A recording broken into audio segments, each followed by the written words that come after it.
ان کو پیش کیا اور ان کو کہا کہ ہندوستان اور ہندوستان میں بسنے والے مسلمانوں کا بچہ بچہ اپنے ذہن میں پاکستان کا ایک نقشہ بنا کر بیٹھا ہے، تو میں کیسے اس بات سے یا اس مطالبے سے دستبردار ہو سکتا ہوں، میں کیسے اپنی قوم کی جو امنگیں ہیں، جو خواہشیں ہیں، جو دعائیں ہیں، ان سے کیسے منہ موڑ سکتا ہوں۔ تو پھر یہ نعرہ بھی انہی کا ہے، کیب بنارسی صاحب کا، کہ بٹ کے رہے گا ہندوستان، لے کے رہیں گے پاکستان۔ تو بہرحال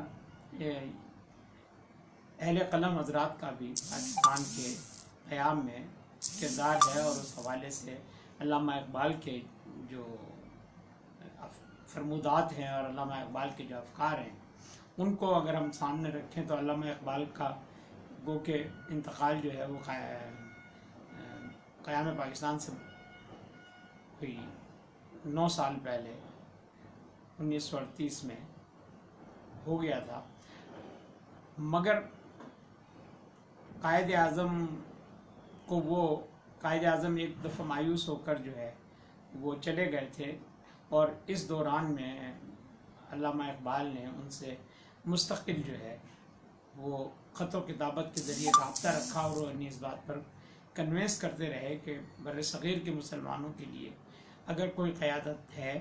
تو وہ صرف آپ ہی کی صورت ہے، تو آپ واپس آئیں اور پاکستان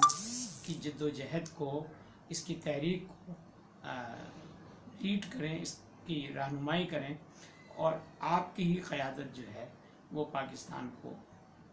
تو اس طرح سے علامہ اقبال کا جو رول ہے وہ انہیں مفکر پاکستان کے حوالے سے کہتے ہیں کہ ایک خواب، ایک سوچ، ایک فکر جو تھی، اور وہ فکر جو ہے وہ پہلے علامہ اقبال خلافت کے حوالے سے ان کا ایک تاثر تھا، ان کا ایک نظریہ تھا، اور وہ امت مسلمہ کی بات ان کے نزدیک جو ہے پوری دنیا کے مسلمانوں کا ایک پلیٹ فارم ہونا چاہیے، اور دنیا بھر کے مسلمان جو مشرق وسطیٰ میں ہوں یا یورپ میں ہوں یا ہندوستان میں ہوں یا ترکی میں ہوں، وہ سب ایک پلیٹ فارم پر آ جائیں، اور اس کے پیچھے ان کی جو سوچ تھی وہ خلافت عثمانیہ کا وہ کنسیپٹ تھا، جس کے تحت دنیا بھر کے مسلمان جو تھے وہ ایک خلافت کے تحت تھے۔ لیکن خلافت میں جو اس کے بعد یہ ایک فریکشن آیا اور خلافت عثمانیہ ختم ہوئی، اور اس کے نتیجے میں جو ہے برطانوی سامراج نے وہاں بھی جو ہے اپنے ایک نمائندے کو، جو کمال اتا ترک کی صورت میں آیا، اور کمال اتا ترک نے وہاں باقاعدہ جو ہے سرکاری طور پر جو ہے قرآن پڑھنا، نماز پڑھنا اور اذان دینا، یہ سب جو ہے یہ ممنوع قرار دیا، اور اس صورت میں یہ چیزیں رائج کی کہ جو بھی کچھ کہا جائے گا وہ عربی میں نہیں بلکہ ترکی زبان میں ادا کیا جائے گا۔ تو خیر بہرحال یہ بالکل ڈیفرنٹ بحث ہو جائے گی۔ ہم پاکستان کے تناظر میں بات کر رہے ہیں کہ علامہ اقبال نے پہلے ملت اسلامیہ کے تصور کی طرف دیکھا، اور پھر جب ملت اسلامیہ کے تصور کو انہوں نے دیکھا کہ اس وقت کی جو جیو پولیٹیکل سچویشن جو ہے وہ یہ ہے کہ ہم پہلے اپنے خطے کو محفوظ اور مضبوط بنائیں، تو پھر ہم آگے کے جو معاملات ہیں ان کی طرف دیکھ سکتے ہیں۔ تو پھر ان کا جو ہے ان کا فوکس جو ہے وہ ہندوستان کی طرف آیا، اور ہندوستان کی طرف آیا تو وہ پہلے اپنے آپ کو ہندوستانی اور مسلمان سمجھتے تھے، اور اس کے بعد کوئی اور بات کرتے تھے، اور یہ ان کے اسی زمانے کے فکر کی جو شاعری ہے جس میں علامہ اقبال نے کہا کہ سارے جہاں سے اچھا ہندوستان ہمارا ہے، ہم بلبلیں ہیں اس کی یہ گلستان ہمارا، یہ سب کچھ مطلب ایک متحدہ وطن کے لیے یہ سب باتیں علامہ اقبال کے ذہن میں تھی کہ برطانوی سامراج سے کس طرح سے چھٹکارا حاصل کیا جائے اور ہندوستان کو جو ہے برطانیہ کے تسلط سے آزاد کیا جائے۔ مگر جب علامہ اقبال نے یہ محسوس کیا کہ ملت اسلامیہ اور اسلام اور مسلمان کا جو تشخص ہے اور اس کی جو پہچان ہے اور اس کا جو آئیڈینٹیفیکیشن ہے وہ صرف اور صرف جو ہے وہ دین سے ہے، تو دین کے بغیر جو ہے وہ مسلمان کی آئیڈینٹیفیکیشن نہیں ہو پاتی۔ وہ کسی خطے میں رہے، کسی ملک میں رہے، کسی معاشرت میں رہے، کوئی اس کی جغرافیائی حدود ہوں، لیکن اس کی آئیڈینٹیفیکیشن جو ہے، اس کی شناخت جو ہے، وہ اس کا وہ عمل ہے، اس کی وہ جو مذہبی اس کی جو عبادات ہیں یا اس کا جو ایک مذہبی جو حیت ہے اس کی، وہ اس کو دیگر مذاہب یا دیگر لوگوں سے ممتاز کرتی ہے۔ تو انہوں نے بھی اس گھٹن کو محسوس کیا کہ ہندوستان میں رہتے ہوئے ہندو اکثریت کے ساتھ مسلمان اقلیت کو بہت زیادہ جو ہے وہ پنپنے کا یا مذہبی آزادی کا جو موقع ہے وہ میسر نہیں آئے گا۔ اور مجھے اختر سرور صاحب دیکھ رہے ہیں کہ بنارسی صاحب کے صاحبزادے ہیں، اور ان کے والد کا میں نے ابھی ذکر بھی کیا ہے ابتدا میں ہی۔ تو بہرحال میں شکریہ ادا کرتا ہوں اختر کا کہ وہ اس وقت میرے ساتھ موجود ہیں، مجھے دیکھ رہے ہیں۔ تو ہم بات کر رہے تھے کہ علامہ اقبال کے اس تصور سے پھر جو ہے وہ جو پہلے کی ان کی جو سوچ تھی، جو ملت اسلامیہ کی سوچ تھی، تو اس وقت وہ ان کا وہ تھا کہ چین و عرب ہمارا، ہندوستان ہمارا، مسلم ہے ہم وطن، سارا جہاں ہمارا، یا نیل کے ساحل سے تابہ خاک کاشغر، یہ علامہ اقبال کا جو ابتدائی زمانے کی جو سوچ تھی وہ یہ تھی۔ لیکن اس کے بعد جب وہ جو اسٹڈی کرتے گئے اور جب وہ جرمنی میں انہوں نے پی ایچ ڈی کی اور یو کے سے انہوں نے جو ہے اپنی جو ماسٹرز کیے، تو اس دوران میں ان کی سوچ میں یو کے کی معاشرت سامنے رہی، اور اس میں ان کی ایک سوچ آئی کہ ہندوستان کو ایک علیحدہ آئیڈینٹیفیکیشن کے ساتھ آنا چاہیے۔ لیکن ہندوستان آنے کے بعد جب انہوں نے یہاں کی معاشرت کا جائزہ لیا اور یہاں کی معاشرت کا مطالعہ کیا، تو پھر انہیں اس بات پر خود ہی کنوینس ہونا پڑا کہ وہ جو ہے ایک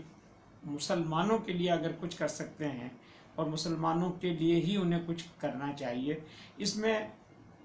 یہ تاریخی حقائق سے ہٹ کر میں ایک بات کہوں گا کہ یہ سعادت بزور بازو نیست تانا بخشت خدائے بخشندت۔ تو میں اس میں ایک چیز یہ بھی ایڈ کروں گا کہ علامہ اقبال کو یہ تصور، علامہ اقبال کی یہ سوچ، اس میں ان کے ایک عاشق رسول ہونے کا بہت بڑا جو ہے دخل تھا کہ وہ جو ہے انہوں نے اپنی جو عشق رسول کی جو شمع ان کے دل میں جلی ہوئی تھی، اس شمع کی روشنی سے ان میں یہ تصور آیا کہ مسلمانوں کے لیے ایک علیحدہ مملکت ہی مسلمانوں کو تقویت اور دوام دے سکتی ہے اور ان کے لیے زندگی کا راستہ آسان کر سکتی ہے۔ اور یہ سوچ جو ہے آج اگر میں آج یعنی 2020 میں اگر یہ بات کہہ رہا ہوں تو میں اپنے ان دونوں اکابرین کو اور ان کے ساتھیوں جو ان کے ساتھ جو لیڈرشپ تھی ان کو سلام پیش کرتا ہوں، ان کو سلیوٹ کرتا ہوں، ان کی اس فور سائٹنیس کو، ان کی اس دور اندیشی کو میں جو ہے میرے پاس الفاظ نہیں ہے کہ آج 2020 میں آپ دیکھیں کہ ہندوستان کا نقشہ کیا ہے، ہندوستان کی معاشرت اور وہاں کا سیاسی نظام کیا ہے، وہاں کس طرح کا فاشسٹ سسٹم لایا گیا ہے اور وہ آگے کی طرف بڑھ رہا ہے۔ مطلب اب ایک جو نیا ہندوتوا کا جو تصور آیا ہے کہ ہندوستان میں صرف وہی رہ سکتا ہے جو ہندو ہے، یعنی تو پاکستان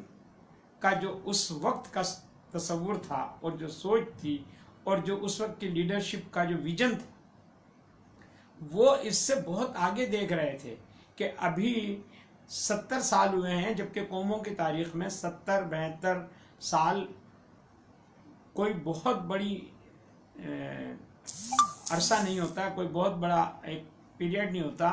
اور کوئی بہت بڑی ان کی اہمیت نہیں ہوتی، کیونکہ صدیوں میں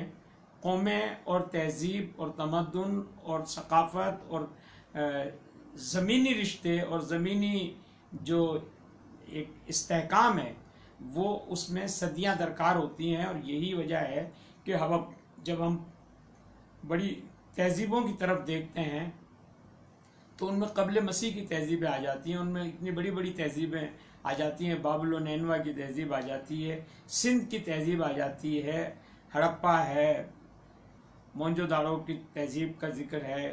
اور یونانی تہذیب کا ذکر ہے. تو تہذیبیں جو ہیں وہ صدیوں میں جا کر کہیں اپنی جو ہے جڑیں بناتی ہیں. تو ہماری جو اس وقت کی قیادت تھی، مسلم لیگ، آل انڈیا مسلم لیگ کی جو قیادت تھی، اس دور رس سوچ کو آپ سلام کیجئے کہ انہوں نے اس وقت سوچا تھا کہ اگر یہ پاکستان نہیں بنے گا تو آگے کیا صورتحال ہوگی مسلمانوں کے ساتھ، اور مسلمانوں کو کس قسم کی جو اذیتوں سے دوچار ہونا پڑے گا. آج ہم 2020 میں دیکھتے ہیں کہ ہمارا اور ہندوستان کے مسلمانوں کا لائف سٹائل بھی تبدیل ہے، ہمارا اور ہندوستان کے مسلمانوں کا طرز زندگی جو ہے اس میں ایک سیکنڈ کلاس سٹیزن کا تصور ہے، جبکہ ہم اپنے آپ کو ایک مکمل قوم کے طور پر دیکھتے ہیں. وہاں قومیت کا تصور جو ہے وہ اپنے آپ کو لاکھ ہندوستانی کہتے ہیں، لیکن جب برا وقت آتا ہے، جب کوئی ایسا ہندو مسلم فساد کھڑا ہوتا ہے، یا جب کوئی مودی جیسا فاشسٹ حکمران ہوتا ہے، تو وہ گجرات کا اگر وزیر اعلیٰ ہوتا ہے تو بھی اسی طرح سے جو ہے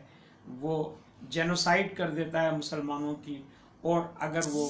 وزیر اعظم بن جاتا ہے تو وہ جموں و کشمیر میں ایسے قوانین لے کر آتا ہے کہ ایک آزاد ریاست کو، ایک خود مختار ریاست کو، ایک انڈیپینڈنٹ ریاست کو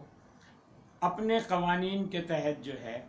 اس میں نہ صرف یہ کہ اس کا محاصرہ کر کے وہاں کے مقامی لوگوں کی زندگی اجیرن کر دیتا ہے، بلکہ ایسے قوانین وہاں لائے جاتے ہیں کہ باہر سے لوگ لا کر بسائے جائیں تاکہ مقامی آبادی جو ہے وہ اقلیت کا شکار ہو جائے. تو اس سارے تناظر میں ہندوستان کے ساتھ مستحکم یا اس وقت غیر منقسم ہندوستان کے ساتھ جڑے رہنا آج مسلمانوں کے لیے کیا تکالیف اور کن مسائل کا سبب بن سکتے تھے، وہ سوچ اگر آپ اس وقت کے ہمارے جو لیڈر تھے ان کی دیکھیں تو قائد اعظم کا جو ویژن تھا، قائد اعظم کو جس طرح سے علامہ اقبال نے کنوینس کر کے واپس بلایا، اور واپس آ کر پھر قائد اعظم نے جس طرح سے اس ملک کو بنانے کے لیے جد و جہد کی اور جس طرح کوشش کی. قائد اعظم جانتے تھے کہ وہ ایک ایسے موذی مرض کا شکار ہیں کہ جس میں ان کو بہت زیادہ محنت اور بہت زیادہ جو مینٹل ورک ہے وہ ان کو اور زیادہ کمزور کرتا تھا. لیکن وہ یہ بھی جانتے تھے کہ اگر یہ کام ان کی زندگی میں نہیں ہوا تو پھر یہ کام بہت مشکل ہے، اس لیے کہ قائد اعظم برطانوی سامراج سے ان کی زبان میں بات کرتے تھے اور ان سے اچھی بات کرتے تھے اور ان کو لاجواب کرتے تھے. ان کی کسی بھی بات کا اور ان کے کسی بھی جو سیاسی داو پیش تھے ان کا وہ اس طرح سے جواب دیتے تھے اور مقابلہ کرتے تھے کہ انہیں لاجواب کر دیا جاتا تھا. لارڈ ماؤنٹ بیٹن نے خواہش ظاہر کی کہ وہ پاکستان کے گورنر جنرل بننا چاہتے ہیں، لیکن قائد اعظم نے کہا کہ ایسا نہیں ہو سکتا. اگر یہی ہونا تھا تو آپ اس وقت جو ہے یونائٹڈ انڈیا جو ہے اس کے گورنر جنرل تو آپ ہیں، تو پاکستان انڈیپینڈنٹ ہو رہا ہے تو اس کا جو ہے گورنر جنرل بھی پاکستانی ہی ہوگا. تو اس طرح کا ویژن جو ہے یہ قائد اعظم کا تھا، اور ہم ان خوش نصیب لوگوں میں سے ہیں جنہیں 1900 کی صدی، یعنی جنہیں وہ صدی دیکھنے کو ملی جو ہم آج 21ویں صدی میں ہیں۔ تو گویا ہم نے 20ویں صدی کے بھی لوگ دیکھے، ہم نے وہ چیزیں بھی دیکھیں کہ کس طرح سے ٹیلی گرام ہوا کرتے تھے، کیسے ٹیلی فون ایکسچینج میں جا کر جو ہے وہ ٹیلی فون کالیں بک کرائی جاتی تھی، کس طرح سے جو ہے، اور پھر ہم نے یہ وقت بھی دیکھا کہ ایک واٹس ایپ پر جو ہے وائس کلپ جو ہے وہ دنیا کے کسی بھی خطے میں پہنچ جاتا ہے، اور امیڈیٹلی جو ہے ایک کمیونیکیشن کا ایسا سسٹم ہے کہ اس وقت میں آپ سے لائیو گفتگو کر رہا ہوں اور آپ دنیا کے ہر خطے میں مجھے دیکھ بھی رہے ہیں اور مجھے سن بھی رہے ہیں۔ تو یہ ہم جو بات کر رہے ہیں وہ یہ کہ ہم پاکستان کی اس کے بدولت ہے، یہ پاکستان جو ہے یہ ہمارے ان آبا و اجداد کی قربانیوں کے بدولت ہے، اور خاص طور پر میں ذکر کروں گا کہ پاکستان بنانے میں سندھ اسمبلی کے کریکٹر کو جو ہے، اس کے کردار کو نظر انداز نہیں کیا جا سکتا۔ یہ سندھ کی پہلی اسمبلی تھی پورے ہندوستان میں جس نے سب سے پہلے پاکستان کے حق میں قرارداد منظور کی تھی، تو اس لحاظ سے سندھ کا پاکستان بنانے میں ایک بہت بڑا رول ہے، اور جو لوگ اس رول سے کو نظر انداز کرتے ہیں وہ میرے خیال تاریخ کے ساتھ زیادتی کرتے ہیں، اور ساتھ ساتھ دیگر صوبوں کے لوگوں نے جس طرح سے پاکستان آنے والے لوگوں کو اکاموڈیٹ کیا، وہاں بھی سندھ کا ایک بڑا رول ہے اور بڑا حصہ ہے، اور ہم چونکہ اس صوبے میں سندھ میں رہتے ہیں تو ہمیں اندازہ ہے کہ اس کی جو تاریخی اہمیت ہے وہ کیا ہے۔ تو ہم سب لوگ آج جس عہد میں رہ رہے ہیں، جس دنیا میں رہ رہے ہیں، جن حالات میں رہ رہے ہیں، ضرورت جو ہے قومی ہم آہنگی کی ہے، ضرورت جو ہے ایک دوسرے کو برداشت کرنے کی ہے۔ عدم برداشت کی پالیسی پر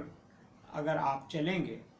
اور اگر آپ ایک دوسرے کو برداشت نہیں کریں گے تو آپ زندگی کی دوڑ میں پیچھے رہ جائیں گے۔ لیکن یہ ایک عام آدمی فرد کے لیے ہے، مگر حکومتوں کا بھی اپنا ایک کردار ہے، حکومتوں کا بھی اپنا ایک رول ہے، حکومتوں کی بھی اپنی ایک ذمہ داری ہے۔ تو حکومتوں کو چاہیے کہ اس ذمہ داری کو پورا کرنے کے لیے قائد اعظم کے ویژن سے مدد لیں۔ ہمیں قائد اعظم کا پاکستان بھی اگر ان کے ویژن کے مطابق مل جائے تو ہمیں کسی نئے پاکستان کی ضرورت نہیں پڑے گی۔ قائد اعظم کا ویژن کام کام کام، اور پھر قائد اعظم کے وہ 3 لفظ جو ہمیں ہر سرکاری عمارت اور سرکاری انسگنیا پر، لوگوں پر نظر آتے ہیں۔ ہم نے تو بچپن میں اتحاد تنظیم یقین محکم پڑھا اور سنا، لیکن پھر وقت کے ساتھ ساتھ یقین محکم اس لیے جو ہے وہ پیچھے رہ گیا کہ لوگوں سے ایمان چلا گیا اور ایمانداری جو ہے وہ مفقود ہوتی چلی گئی۔ تو پھر جو ہے اس یونٹی فیتھ ڈسپلن کو واپس لانے کے لیے اس کو اردو میں پھر ایمان تنظیم اتحاد کا نام دے کر جو ہے ری آرگنائز کیا گیا۔ تو اب ایمان، اتحاد اور تنظیم جو ہے یہ تینوں اگر عنصر بھی من حیث القوم ہمارے درمیان موجود ہوں تو ہمیں بہت سارے ایسے مسائل سے چھٹکارا مل سکتا ہے جن سے ہم اس وقت دوچار ہیں، اور یہ زندگی جو ہے یہ عارضی ہے۔ Every one will be go to the origin, ہر آدمی اپنے اصل کی طرف لوٹ جائے گا، ہر آدمی کو کل ذائقۃ موت والی بات ہے، تو ہر آدمی کو یہاں عارضی قیام کے لیے بھیجا گیا ہے، اور اس کے بعد